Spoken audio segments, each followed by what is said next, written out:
What's up, everybody? It's HBT with Straight Up Wrestling Show, man. I am here dropping another episode of Drop Kicks and Body Slams. This is Drop Kicks and Body Slam 16, guys. Drop Kicks and Body Slams 16. This is the wrestling news. I'm going to go ahead and go over a few articles that my man Christopher Burton, the People's Podcaster, Christopher Burton, has laid out a few articles on our Facebook page, man, and I'm going to go ahead and go over a few of those things, some of the things that's in the news. This first article is something, man, that really tears at my heart because when it boils down to it, it's about a company, man, that's pretty much, hey, we don't know exactly where it's going to go, and I'm talking about AEW because AEW, their flagship show, AEW Dynamite, lost 360,000 viewers this past Wednesday. 360,000 viewers tuned out this past Wednesday. And, you know, I already had heard something about that. I already had listened to a few podcasters who was talking about that. But Chris went ahead and put the article in the news. So I'm going to go ahead and talk about that a little bit. I'm going to go ahead and go over that article, guys. And I'm going to go ahead and give you my opinion on it and what I think should be done moving forward. Or what steps that Tony Khan needs to be taken to move forward, guys. But yes, it says Dynamite has a huge drop in the quarter-hour ratings this week, with the final quarter doing just 636,000 viewers for the main event match between Darby Allin and Sting versus Powerhouse Hobbs and Kanoshi Takeshita, according to WrestleNomics. The show was helped by the Big Bang Theory lead-in. It started with 1,100,000 viewers. Okay, the show started, guys, with over a million viewers. It had 1,100,000 viewers to start, but dropped 106 viewers by the time the second quarter started, and that was 15 minutes into the show, guys. The only increase registered was between the third and fourth quarter, going from 795 for the 8-man tag team match to 915 for the Samoa Joe promo in quarter four. But the fifth quarter dropped 141,000 viewers, wiping out any gains that came along. It says the 4-minute overrun featuring the return of the Young Bucks did 688,000 viewers, climbing from the 636,000 viewers of the main event. In total, there were over 360,000 viewers who turned out of the show from the first quarter to the eighth quarter. So, guys, man, this has been happening a lot with WWE. It has been happening a lot. Usually they've been losing a little bit over 200,000, around 215,000, 220 to 230,000 fans. That has been happening for a long time. And now they're dropping over 300,000. And I think this happened for the last couple weeks because the week before they averaged, I think it came out to be 801,000 viewers. That was the average number that we had. And this week it was 796,000, I think, something like that. Or was it? Yeah, 796,000 to 789,000. But they lost fans from the week before. They only had 801,000 fans tuned in from Wednesday Night Dynamite last week. And I'm not talking about this past Wednesday. I'm talking about the week before. And this past Wednesday, I think it was like 789,000 to 796,000. Either way it go, they lost viewers this past week, and I thought they would bounce back. Usually they bounce back, but they did not bounce back, and that doesn't bode well for AEW, man. No ins, ands, or buts about it. And Tony Khan, I just really don't know. I can't really say that it's because of Tony Khan's rant and pretty much going back and forth and talking all crazy on X when, X about Jinder Mahal when he should be pretty much concentrating on his own company. Tony, when it boils down to it, Tony, man, I'm not going to sit here and say he has the upper hand because he definitely doesn't have the upper hand. WWE has the bigger stars. They've been in business for a lot longer, way longer. So they're going to know how to run this thing. But Tony Khan has enough talent to where he shouldn't have to be chiming in on on social media. He shouldn't be having to chime in with social media garbage when he has the talent that he has. He has a lot of talent. The thing is with Tony Khan is he needs to bring in the right people. He already got the right people there. I'm not going to sit here and say he needs to bring in the right people. He already have the right people working for him to where he can get this thing over the top, guys, and they can be very competitive with WWE if he does the right thing, man. Take his foot off the pedal and give somebody else the keys and let him run with it. He definitely could compete with the WWE, but man, the way that things are going, if he continues on down this path, then I hate to see how AEW is going to look within a year and a half. Man, they are going to look like, they might just have to pack their bags and, hey, get out of town. And when I'm talking about get out of town, I'm talking about everything. I'm talking about pack their bags and just be finished. And AEW might be a shell of his former self, and he might sell it off to the highest bidder, man, or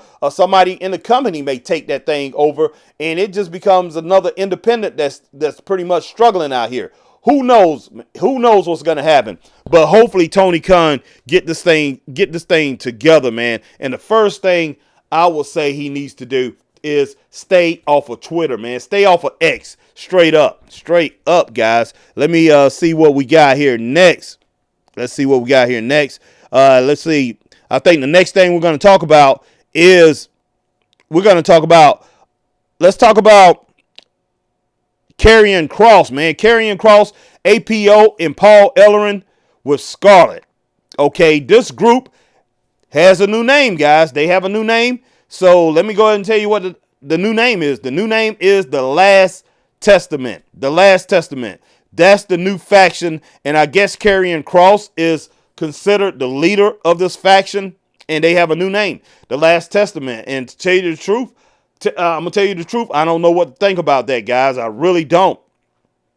The Last Testament. All I can really say is wow. Wow. But I definitely hope they have a good run here in WWE. I have mixed feelings about APO, but hey, I hope they do well. I really do. So we'll see how this thing goes forward, guys. Straight up.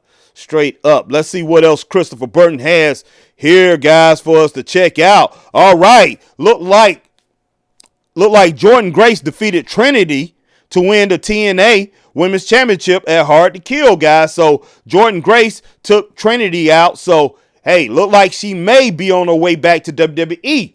I'm not sure, but it's speculation that she's on her way back to WWE. Everybody knows this.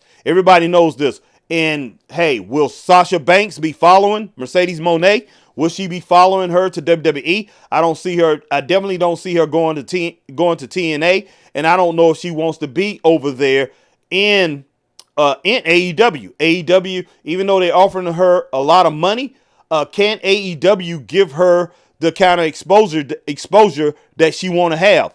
Can AEW make her more popular than what she, same thing is exposure. Can they give her the exposure that she craves? And I think she definitely craves exposure. She wants the attention, and man, yes, she likes the finer things in life. And even though she might have that money, it's just, what will come with that is the fame will put you out there bigger in the public eye. And yes, she does a little acting and things like that, but the WWE can pretty much further her career. It can advance her career way more than AEW. So I don't know if she's going to go to AEW or not. Don't be surprised if she shows up at the Royal Rumble or she follows Trinity over here in WWE sometimes here in the near future, guys. I wouldn't be shocked at all. Next, man, we're going to talk about a little bit of New Japan Pro Wrestling news. And New Japan Pro Wrestling news, Jack Perry makes surprise appearance at New Japan Pro Wrestling. Battle in the Valley rips up AEW contract. Now, he ripped up his AEW contract, wears scapegoat armband. So that don't look good at all. Guys, now when I first read this and saw this, I was saying, okay, he ripped up his AEW contract. That still can be a work or whatever. ripping up that contract. Either way it go, Tony Khan gets the publicity, and I think he likes publicity. Anytime that the name AEW can stay out there, he's kind of like Tretch, man, from Naughty by Nature. I got to keep the name out there. I got to keep AEW alive. So I don't know. But Jack Perry says Jack Perry has returned, but it was not the return wrestling fans was expecting. The former AEW tag champion and one-time FTW champion popped up at this evening's New Japan Pro Wrestling Battle in the Valley event in San Jose, where he attacked Shota Umino. Oh gosh, man, I hate to. I hope I'm not butchering his name, but right now I'm still getting over. I have a slight cold, so right now I'm pretty much talking out of my nose. I hate it, guys. Sorry about that, but I'm trying to get all this stuff out. But Shota Umino. Perry then revealed an AEW contract, ripped it up, then put on an armband that reads scapegoat, guys. So he says he's a scapegoat. So what is he saying, guys? He's a scapegoat for everything that happened with CM Punk. And, they pretty much haven't brought him back, pretty much have barred him from the company, even though he still has a contract as far as I know. As far as I know, he still has a contract. Even if he ripped this contract over on TV, even if he ripped this contract with New Japan Pro Wrestling, that doesn't mean that his contract is null and void in APW. Not APW, AEW. And speaking of APW, independent wrestling show here in the Carolinas, had their return tonight, man. January the 14th, and they have a nice facility. So if you're here in the upstate of South Carolina or Western North Carolina, guys, go out and check out APW, All American Pro Wrestling. Definitely go check that out. But man, hey, let's get back to this Jack Perry thing. And Jack Perry says, hey, forget about AEW. He ripped up that contract. It seems like he don't want to have anything to do with it. So, hey, I don't know what's going to go down with that. As far as AEW, we know his lady is still in AEW. So, Anna Jay is over there, and they are in a relationship, guys. So we'll see how this thing plays out and how that plays out into their relationship straight up. All right, but it says this is Perry's first appearance since his matchup against Hook at AEW All In from Wembley Stadium last August. Following his match, Perry got into a scuffle with CM Punk, which led to his suspension and Punk's firing. Punk is now back in WWE. Stay tuned. All right, guys. So, hey, that's all I wanted to do. I wanted to get on here for a little while, guys, and give you guys the news, give you guys some news.